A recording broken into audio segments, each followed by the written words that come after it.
you begin to serve the Lord without expectation of anything in return. Can I get an amen out of you?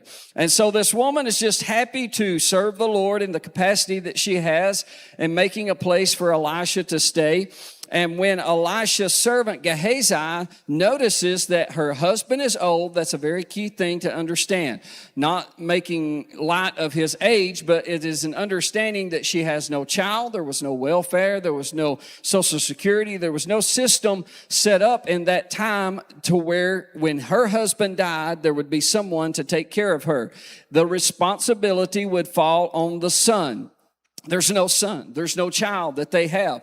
Gehazi notices that her husband is old, and so he tells the prophet Elisha, her husband is old, they have no son. And so Elisha tells her through the word of the Lord that she would, within a year, have a son, and she would embrace a son. Now, we know that it hit a sore spot with her. We know, obviously, that she wanted a son because when he said this, she said, don't lie to me. It's as if she was saying, don't get my hopes up for something and then just to have those hopes dashed once again. We know that this, through her speech, was something that she had obviously prayed for, longed for, and wanted, but yet she had not received. And so this was different than all of those other prayers and all of those other moments. This was different because this was the word of the Lord.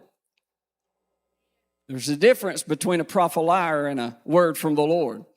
There's a difference between an emotion and a spiritual experience and a word from the Lord. Can I get an amen?